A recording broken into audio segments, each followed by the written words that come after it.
강혜신의 오늘의 미국.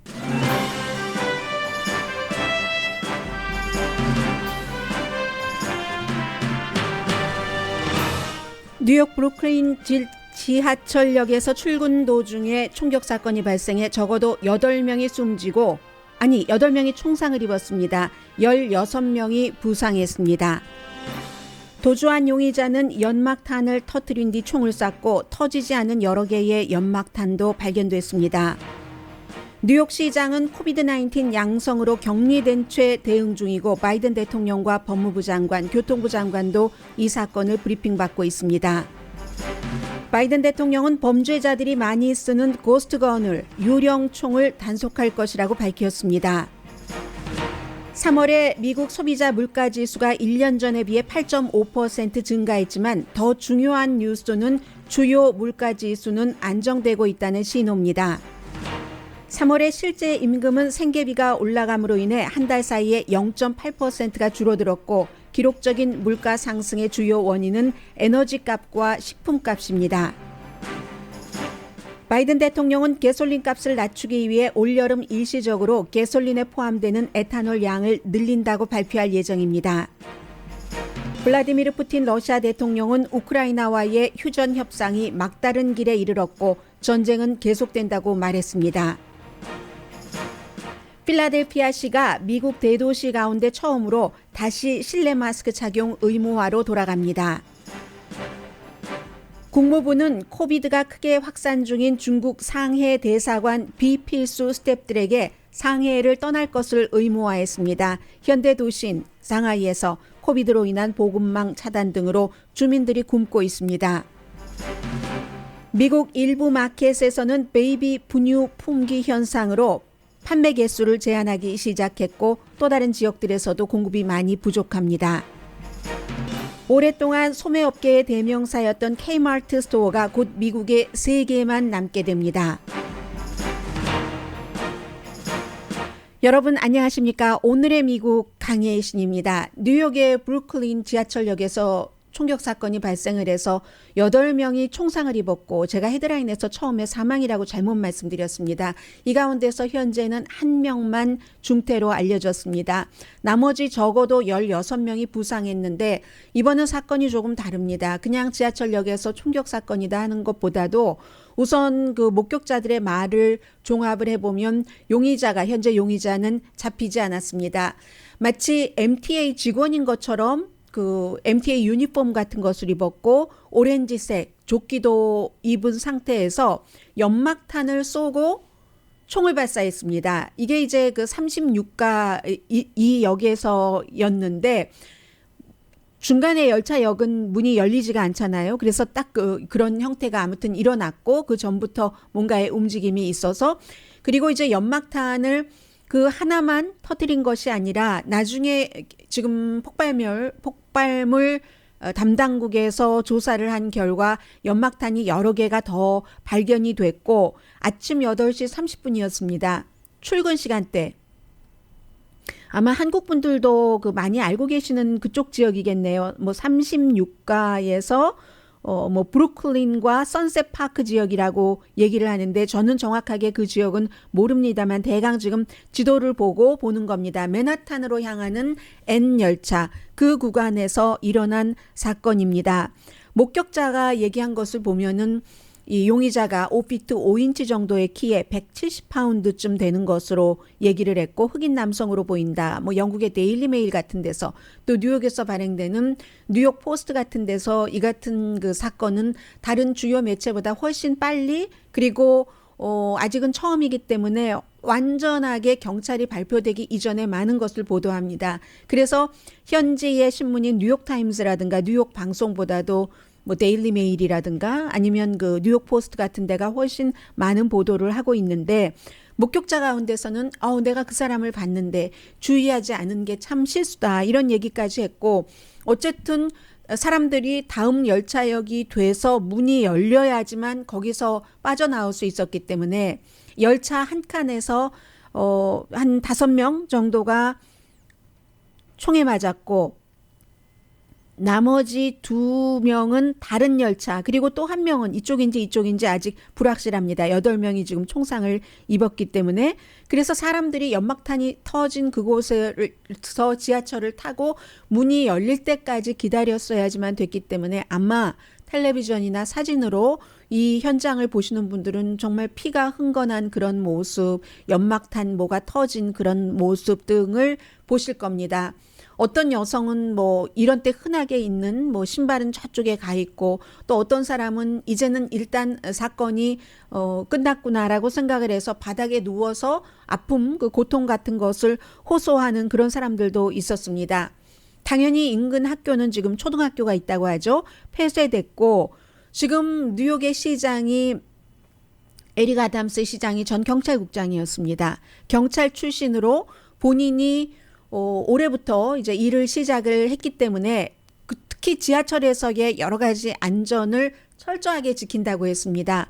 더군다나 이 같은 사건은 코비드-19 이후에 지하철역에서 한인 여성들도 정말 끔찍한 일을 당했잖아요. 그런 것들 때문에 순찰도 강화한다. 이렇게 뉴욕 시장이 발표를 하고 있은, 연막탄까지 터뜨리면서 이렇게 많은 사람을 용의자가 그 피해를 입힌 사건이기 때문에 총과 연관된 이런 그 범죄가 참 그 잡기가 힘들구나. 사건 당시에 그 에릭 아담스 뉴욕 시장의 말대로 뉴욕 지하철역에 경관들이 전례에 비해서 더 많았는지, 순찰하는 대원들이 더 많았는지는 아직까지는 알 수 없습니다. 그런데 또 뉴욕의 그 시장은 어제부터 코비드-19 양성 반응이 나와서 격리 중입니다. 집에서 격리 상태에서 보고받고 현장에 대해서 대응 지시 같은 것을 지금 하고 있습니다. 당연히 연방수사국 폭발물 전담반 현장에 투입됐고요.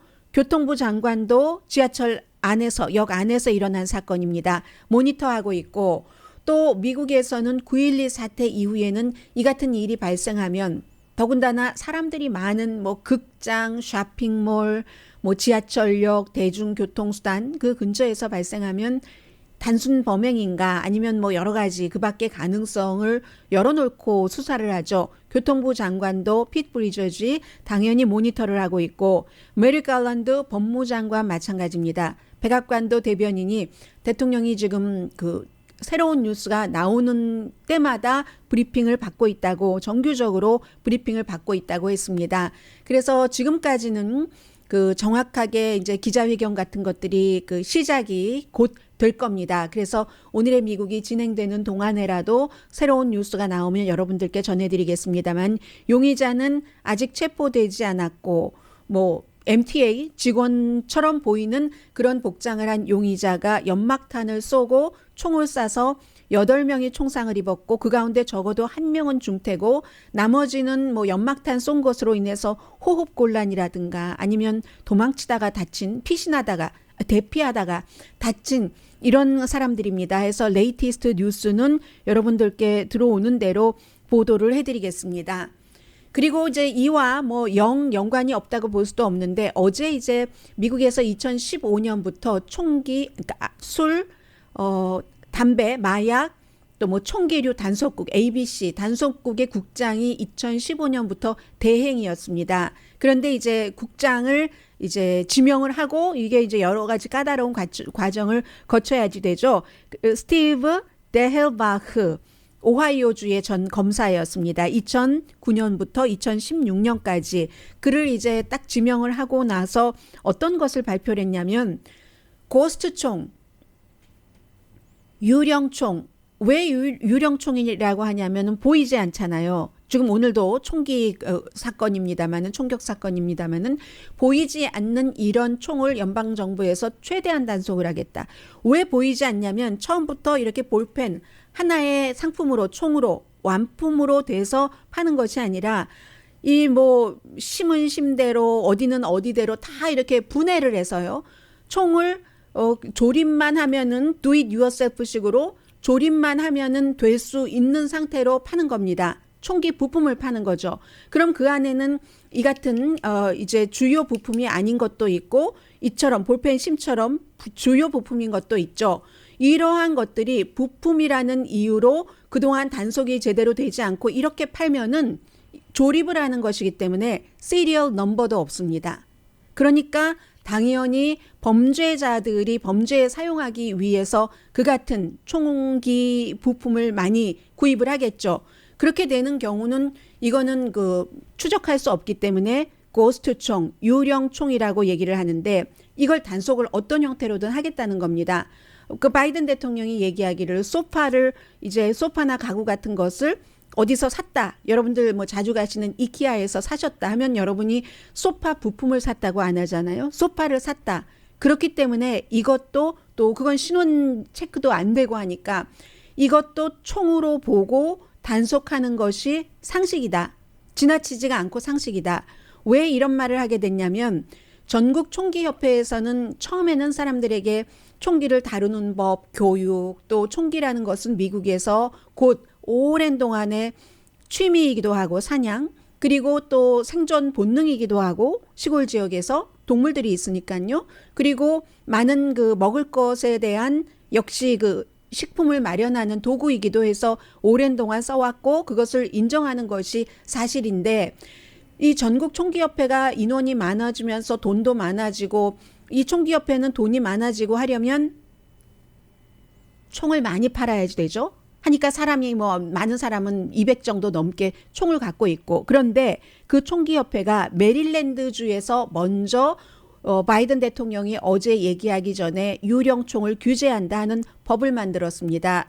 그랬더니 전국 총기협회에서 합법적으로 총기를 제조하는 수백 년의 미국의 관행을 끝내고야 말 것이다 하고 비난을 했습니다. 끝내야지 되는 관행은 끝내야죠. 요즘 같은 때 왜 총이 일반인이 민간인이 200 몇 개가 필요하고 그러면 견물생심으로 쓰고 싶고 하잖아요. 그렇기 때문에 바이든 대통령이 그게 극단적이냐? 그런 것을 막는 것이 이 부품을 사서 총을 만드는 그것을 신원조회를 해야지 되고 여러 가지 그것을 총기로 규제하는 것. 이게 극단적이냐 상식이냐 상식이다. 바이든 대통령은 어제 그 같은 얘기를 했습니다. 그래서 지금 이 총격 사건이 일어났기 때문에 미국에서 도시에서 총격 사건이 지금 굉장히 많이 일어나고 있고요. 이걸 아무리 단속을 하고 막으려고 한다 할지라도 막을 수 있는가 그게 문제고 지금 뉴욕시의 커미셔너가 키챗 스웰 커미셔너가 오늘 지하철에서 일어난 총격 사건에 대해서 브리핑하고 있습니다. Approximately 5 feet 5 inches tall with a heavy build. He was wearing a green construction type vest and a hooded sweatshirt. The color is gray. 오렌지가 아니라 이 그린 색깔의 뭔가 MTA 근로자처럼 입었고 말씀드린 대로 정확하게 규정을 하고 있군요. 5피트, 5피트, 5인치의 키에 좀 헤비하다. 170파운드 정도는 보인다라고 했고 블랙 메일이라고 얘기하고 있습니다. 네, 지금 이제 용의자에 대해서 얘기를 했고요. 네, 지금 뉴욕의 주지사가 말합니다. 캐티 호첼 주지사죠.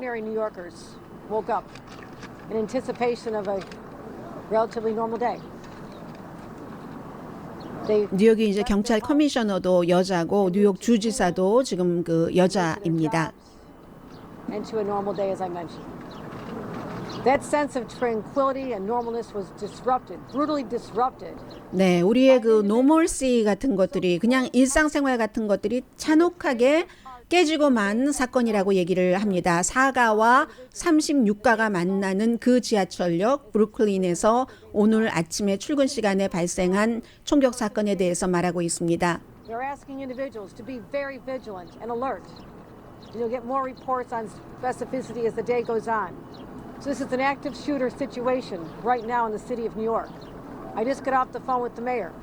He's recovering well. He is monitoring. He's actively engaged in the situation. I wanted to let him know that the people of the entire state of New York. 네, 이제 지금부터 조사하겠다 하는 것이고 이번 행위를 테러 행동으로 본다. 지하철 총격 사건을 테러 행위로 본다. 여러 사람이 총에 맞고 했으니까요. 그리고 지금 격리 상태로 이 사태에 대해서 대응하고 있는 에릭 아담스 뉴욕 시장에게 본인이 정규적으로 브리핑을 하고 있다라고 말합니다. has to stop.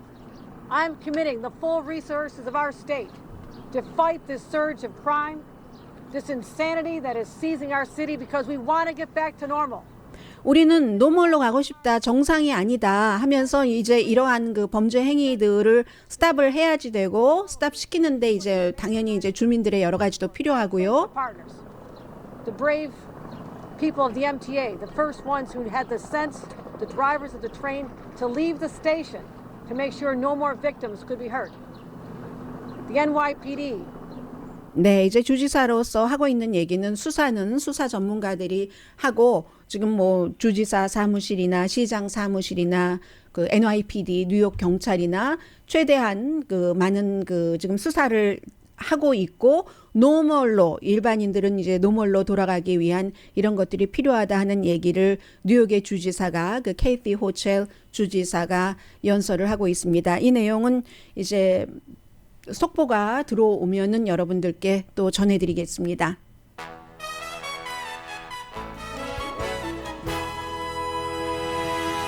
이리하여 오늘 처음에 여러분들께 이제 물가 상승에 대해서 전해드리려고 했는데 다음으로 미루겠습니다. 지금 용의자는 아직 잡히지 않았습니다. 잠시 뒤에 이어집니다. 라디오 서울 방송 오늘의 미국 듣고 계십니다. 네, 뉴욕 브루클린 지하철역에서 발생한 총격 사건으로 총에 맞은 사람이 10명이랍니다. 8명이라고 말씀드렸는데 2명 늘어났고 중태도 5명은 지금 그 중태입니다. 현재 나오고 있는 내용은 계속 새로운 뉴스 나오면 업데이트 해드리겠습니다. 오늘 그 중요한 그 뉴스 가운데 하나가 전문가의 예상대로 3월 달에 미국 그 물가 상승률, 소비자 물가 상승 지수, 인플레이션이 1년 전에 비해서 8.5% 증가했습니다. 1981년 레이건 대통령 그 당시 12월 달 이후에 최고고 예상보다 조금 높았습니다. 예상은 8.4% 증가 1년에요. 그리고 2월 달에 7.9%였었죠. 식품과 에너지가 변동이 아주 그 심한 부분이잖아요. 최근에. 그래서 이 변동이 심한 것을 제외한 주요 코어 그 물가 지수는 6.5% 정도가 됩니다. 그리고 한 달 전과 비교를 하면은 2월에 비해서 3월 달에 물가 인상률이 1.2%, 전문가는 1.1%였으니까 거의 비슷했고요. 그렇습니다. 그래서 식품하고 에너지를 빼고 옷값 같은 것, 서비스, 메디케어 같은 것은 올랐어요. 그렇지만 또 교통도 조금 오르고 고통받던 많은 부분은 뭐 어제 말씀드린 대로 호텔이라든가 항공요금이라든가 이런 것은 항공요금 같은 경우는 1년 전보다는 23.6%가 올랐고 2월에 비해서는 요즘 여행 가시는 분들이 많으신 겁니다. 10%가 올랐습니다. 렌트비 1년 전에 비해서 4.4% 3월 달에 올랐고 2월 달에는 4.2% 1년 전과 비교할 때 그랬습니다. 그런데 이제 제일 이 물가 지수를 높인 게 에너지에는 가솔린이 포함되고요. 그리고 식료품비인데 가솔린 값은 2월에서 3월 사이에 어제 20%라고 말씀드렸고 전체적으로 종합하면 그 정도 됩니다. 오늘 18.3% 정도 나왔는데 전쟁의 영향이 크죠.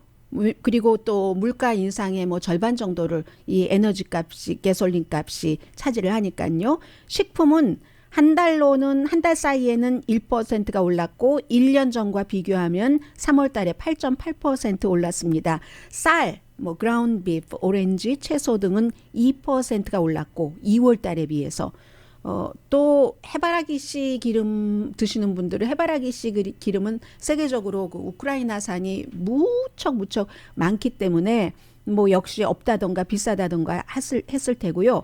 중고차와 트럭은 좀 내려갔죠. 한 달 사이에 3.8%가 내렸습니다. 그래도 1년 전에 비해서는 35.3%가 비쌉니다. 이렇게 하다 보니까 뭐 부분적으로 내린 것 있고 오른 것 있고 뭐 이렇게 해서 실제 임금은 지난해에 비해서 원래는 5.6% 올랐다고 하지만 그렇지만 물가 인상이 8.5%였으니까 빼면은 0.8%가 내려가는 거죠.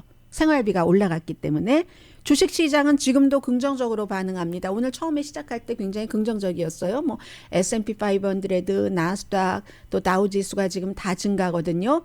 왜 이렇게 그 증가를 하느냐 하면은 얼만큼 증가하는지 말씀을 드리려고 하는데 화면아 나를 좀 도와주렴. 나와 이럴 때 네. 다우지수 160.43포인트, 그리고 S&P 500와 나스닥은 121.67, S&P 500는 뭐 몇십 포인트, 27.35포인트 지금 오름세입니다. 채권 수익률은 당연히 하락했겠죠. 왜냐하면 아직도 에너지나 식품은 우크라이나 전쟁과 연관이 많기 때문에 러시아의 에너지도 있고 또 러시아와 우크라이나에서 오는 식료품, 농산물이 있기 때문에 그거는 그렇지만 변동이 심한 것을 뺀 핵심 지수, 주요 지수, 근본 지수라고도 하는 이 코어 그 지수는 조금 완화되고 있다. 이런 것들 때문에 이제 그 주식 시장에서도 그렇게 반응을 하고요. 예전에 아주 그 심했을 때는 이자율을 훨씬 더 많이 올릴 수도 있다고 예상을 했는데 뭐 그 정도로 많이 올리기는 한다지만 뭐 0.5% 얘기 아직도 나옵니다. 그리고 5월 달 뭐 그 즈음에서 두 번이나 올릴 수 있는가 이런 얘기도 나오지만 그래도 생각했던 것보다는 부분적으로 조금 안정되는 부분도 있다라는 그런 뜻이고요. 연준은 이자율 올리기 시작했고 내년까지는 계속 올린다는 것은 이미 발표를 했습니다. 그런데 경제 전문가들은 지금 여러 가지 그 상태를 보면은 이자율을 연방준비제도가 올린다 하더라도 경기 침체는 안 될 것이다. 이런 해석들도 하니까 그게 또 주식시장에도 반영을 하게 되는 거고요. 물론 아직까지는 예측하기 힘듭니다. 투자가 뭐 연준 뭐 정책 위반자, 정치인 모든 것을 다 조치를 하려고 하고 있고 그런데도 1980년대 초, 81년, 82년 이후에 가장 큰 물가 상승률이 있는데 아직도 중요한 것은 항상 이 전쟁입니다. 예, 또 코비드도 아직 그 불안적인 요소가 남아 있고요. 전쟁에 대해서는 오늘 아침에 이 블라디미르 푸틴 러시아 대통령이 벨라루스 대통령과 기자회견을 하면서 평화회담, 휴전협정이 막다른 골목에 달했다. 그러니까 어디 갈 곳 없이 그냥 그곳에 멈춰 있다라는 그런 뜻인데 그것도 조금 더 나쁜 방향으로 얘기를 했습니다. 전쟁은 계속된다. 뭐 원래 휴전협정 할 때도 전쟁은 계속 하기는 하죠. 그래서 더 이긴 쪽이 휴전협정에서 더 유리한 그 고지를 점령을 할 수 있긴 하지만 그리고 이제 뭐 서방의 푸들이다 많은 나라를 얘기를 하고 있습니다. 잔혹행위한 것에 대해서는 그거 가짜다. 영국 정보부가 조작한 것이다 라고 얘기를 했고 처음에 말을 강조를 했습니다. 그러니까 돈바스에선 계속 전쟁을 굉장히 치열하게 잔혹하게 치르겠다는 뜻도 되는데 러시아와 벨라루스와 우크라이나는 한 민족이다. 선택의 여지가 없다.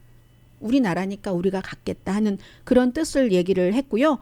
영국 국방부도 2, 3주일 동안 전투가 아주 치열할 것이라고 예상을 했고 뉴질랜드는 구호품을 제대로 배포하기 위해서 그쪽 지역에 군인을 50명 이상 파병을 합니다.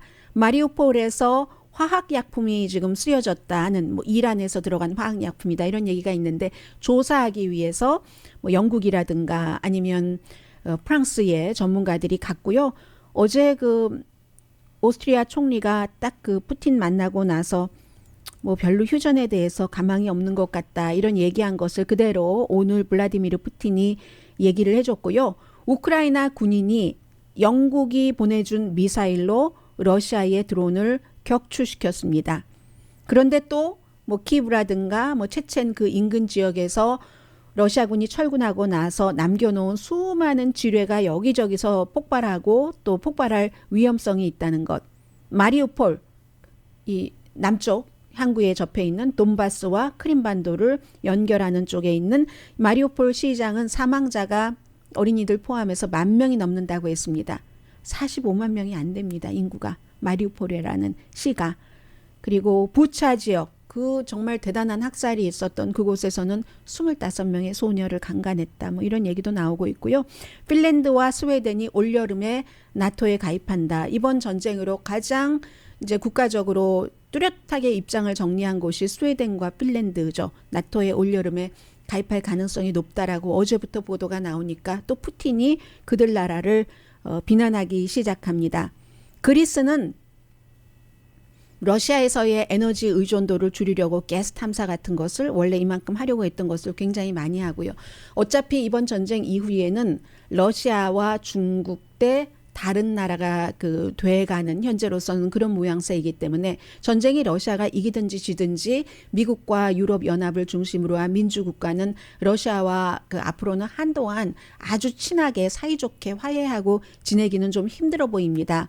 원래부터 기본적으로 이게 뭐 2차 대전 이후에 70년 넘어 만에 가장 잔혹한 그 전쟁을 러시아가 그야말로 우크라이나를 침공을 그 한 상태이고, 그리고 그 전에 수십 년 동안 독일의 앙겔라 머르켈 총리를 포함을 해서 러시아를 우리 쪽으로 끌어들이고 우리도 경제적으로 러시아에서 이득을 보고하면서 잘 살아보자 했는데 그 잘 살아보자가 백일몽이었다는 것을 확인을 했기 때문에 러시아는 끊임없이 과거 구소련 때 가졌던 그런 모든 땅들을 가지려고 하기 때문에 그리스 같은 나라가 그걸 이제 판단을 하는 거죠. 앞으로도 우리는 러시아에 대한 의존도를 줄여야 되겠다. 그렇게 해서 돈 벌어서 점점 그 서쪽으로 이렇게 침투해 오잖아. 이런 얘기를 하고 있고, 국가마다 입장이 다 다르죠. 당연히 미국이야 우크라이나와 동맹 관계도 아니지만 한국전 때도 마찬가지였고요. 그렇지만 그 러시아를 겨냥을 해서 우크라이나에 그 직접적인 뭐 살상 무기 같은 것을 빼고는 다 그 지원을 하는 것이고, 군인 안 보내고 그래야지 이제 그 민주주의가, 미국이 리드하는 그런 민주주의가 확고하게 나갈 수 있기 때문에, 만약에 그런 무기를 보내면 러시아가 이거 3차 대전 일으키자 하고 나올 수 있으니까 핵무기 사용 얘기도 많이 하고 있고, 인도 같은 나라는 어제도 바이든 대통령이 인도 총리와 전화 통화를 했습니다. 러시아 오일 좀 사지 말아달라고 부탁을 하는 거죠.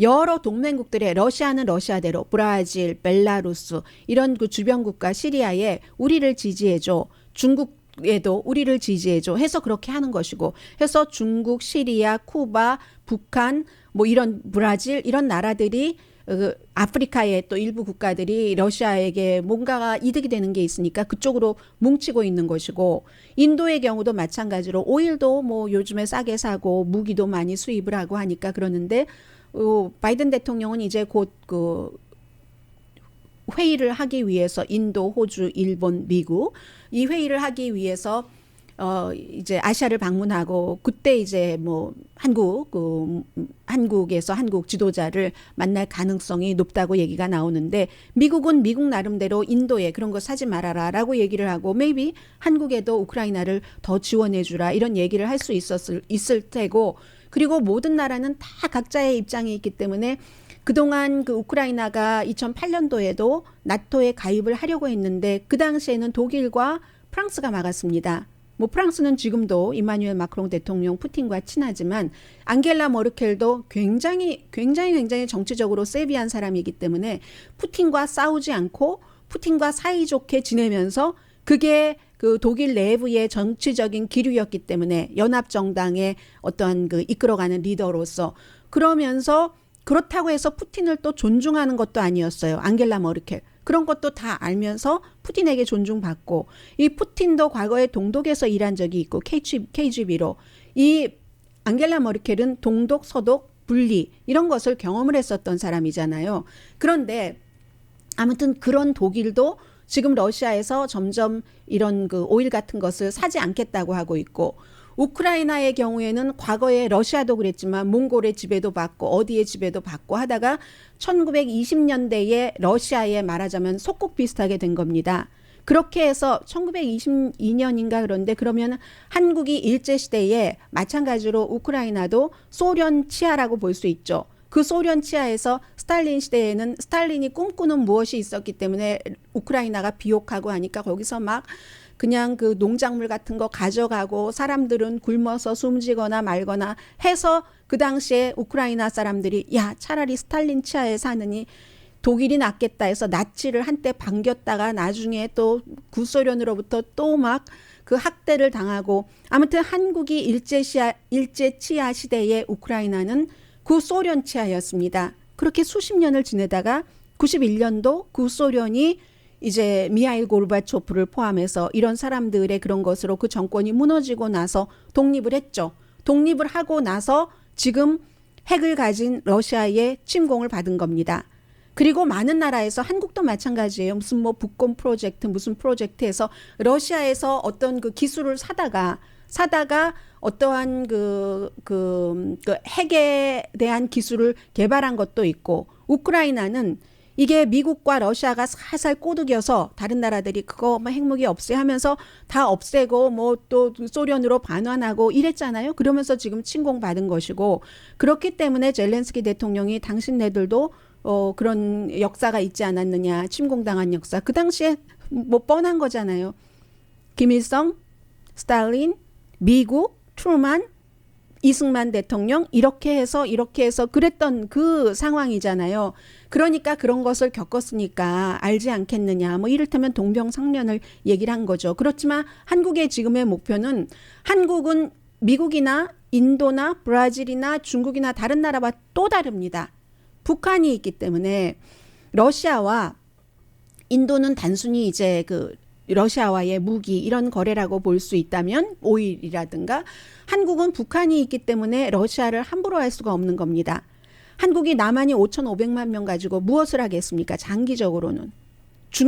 북한의 인구를 포함을 시켜서 그래야 지금 세계 경제 대국 10위가 아니라 그것보다 더 나갈 수 있다는 건데 북한은 그렇다면 핵을 갖고 있고 남한은 핵이 없는데 이 상황에서 통일이 된다 하면 북한이 남한식을 따르겠는가? 그것은 합리적인 의심을 할 필요가 있죠. 3대째 그렇게 독재를 지냈는데 다 해치고 뭐 너희는 너희대로 우리는 우리대로라고 할 수도 있지만 일단 북한이 핵을 갖고 있잖아요.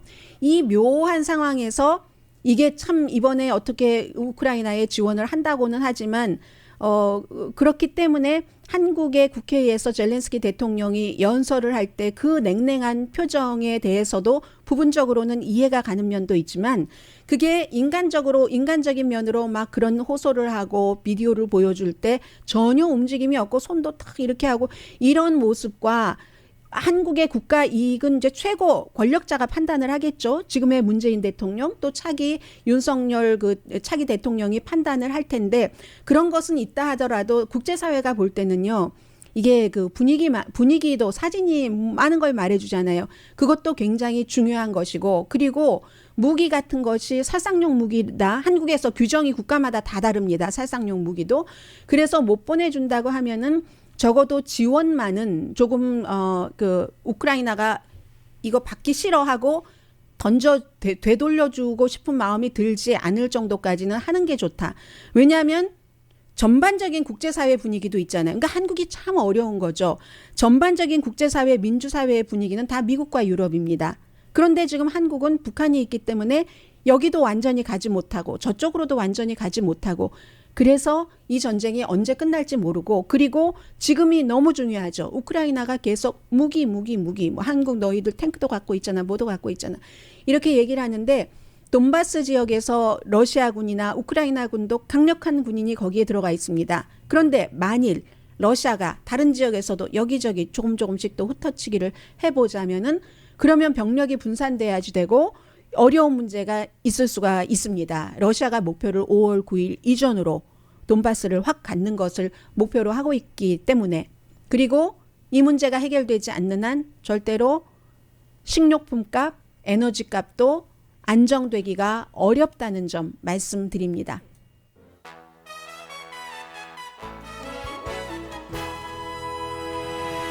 라디오 서울 방송 오늘의 미국 듣고 계십니다. 네, 사건이 처음 발생하면은 이렇게 혼선이 조금 있습니다. 좀 전에 이제 주지사를 포함해서 여러 사람이 뉴욕 지하철에서의 총격 사건 기자회견을 할 때는 이번 사건을 테러로 한다 했는데 지금 뉴욕 경찰국은 현재로서는 이번 사건은 테러는 아니다라고 규정을 했습니다.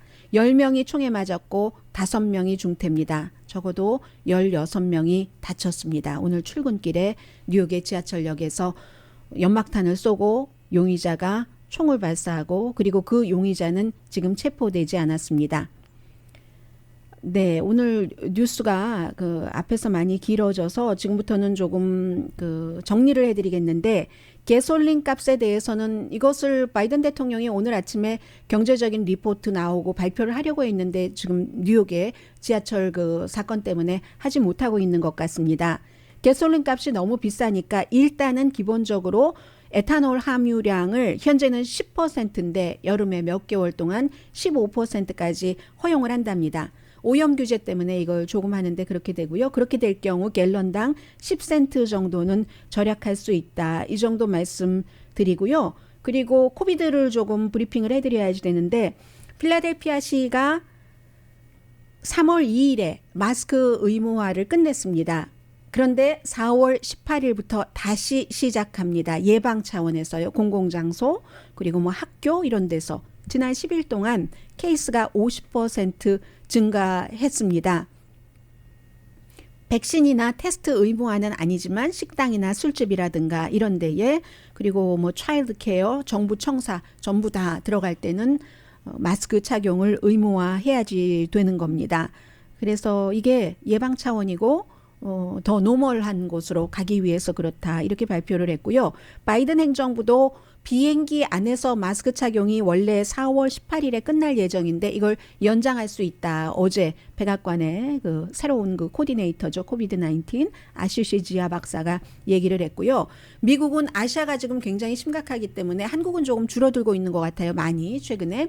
그런데 그 상하이 같은 경우가 굉장히 심해서 일부 대사관 직원들과 가족들은 대피해라라고 했습니다. 그랬더니 또 중국에서 막 비난을 하던데 왜냐하면 중국은 이 모든 것을 다 러시아나 마찬가지로 통제를 하잖아요. 언론을 통제를 하는데 아무리 제로 토러런스에서 우리는 그런 게 없어 하고 강조를 하려고 하는데 이런 것을 기치로 해서 아주 예외적으로 삼선 이제 그 시진핑도 그 영구 집권을 향해서 가는 게 올해 말에 있는데 그런데 이게 너무너무 늘어나니까 사람들을 집 밖에 못 나오게 하고 드론으로 계속 방송을 한답니다. 집 밖에 나오지 말아라. 나오지 말아라. 그러면 먹을 것은 제대로 공급을 해야지 되는데 그거를 안 해주고 못 해주고 로컬 단위로 시진핑 대통령이 제로 토러런스다라고 얘기를 해놓으니까 로컬도 이게 케이스가 많아지면은 질타받잖아요. 그렇기 때문에 사람들을 밖에 못 나가게 하고 또 밖에 나가봤자 다 텅텅텅텅 비어있고 이런 얘기를 합니다. 심지어 NPR 방송과 어떤 분이 인터뷰를 했는데 그 상하이로 여행을 갔는데 아이가 코비드-19에 걸렸어요. 그러면 부모와 떨어져 있어야지 되는 거예요. 어린 아이가. 이런 형태로 지금 하고 있고 상하이 같은 경우는 인구가 2,600만 명이고 세계에서 가장 바쁘고 가장 중국에서도 현대화된 세계적으로 볼 때도 현대화된 그런 곳에서 지금 먹을 게 없습니다. 그 문제고 또 하나는 이 중국이 백신 접종률이 굉장히 높죠. 높지만 중국 백신은 효력이 별로입니다. 효력이 별론데 중국이 돈이 많아요. 효력 있는 그 mRNA 방식, 파이저 앤 바이오엔텍이나 모더나나 이런 걸 살 수 있는데 안 사는 겁니다. 왜냐하면 중국도 우리가 이렇게 백신을 개발을 잘했는데 뭐 이런 것은 정치인으로서는 항상 내놓는 무기이기 때문에 그런데 우리 게 나쁘니까 다른 나라 거 이걸 할 수 없는 거예요. 지금으로서는. 그렇지만 치료제는 파이저사의 그 팍슬로이드 치료제는 그 인정을 하고 중국에서도 수입을 한다는 겁니다. 그러니까 미국에서 그럼 우리가 아이가 걸리면 엄마와 아이가 떨어져야지 되고 하니까 상해에서 필수 정말 필수 직원 빼고는 다 철군을 시켰고요. 우유값을 조금 말씀드리면 간단하게 말씀드리겠습니다. 분유가 원래 공급망 때문에도 부족했고 그리고 2개월 전에 그 에버트라는 회사가 분유를 수거했습니다. 이 회사는 아니라고 아직까지 얘기하고 있지만 그럴 가능성이 있어서 어쨌든 이 회사에서 뭐 여러 가지 분유를 제조를 해서 팔았는데 아이들이 감염이 돼서 4명이 입원했고 2명이 세균 감염으로 사망했을 가능성이 있으니까 리콜을 했잖아요. 그때부터 분유가 모자라서 월그린은 한 번에 3개씩만 뭐 통이 되었건 무엇이 되었건 3개씩만 팔기로 돼 있고 3월 그 분유에 지금 한 뭐 29%의 스토어에서 11,000군데 분유 파는 곳에서 조사를 했더니 29% 품절됐다. 지금 이런 얘기가 나오고 있고요. 식품의약국도 소비자들에게 리콜 대상인 분유에 대해서 이미 얘기를 했습니다. 잠시 뒤에 K마트는 미국의 아이콘이었는데 미국의 어떤 문화적인 상징이 사라져간다는 내용 전합니다.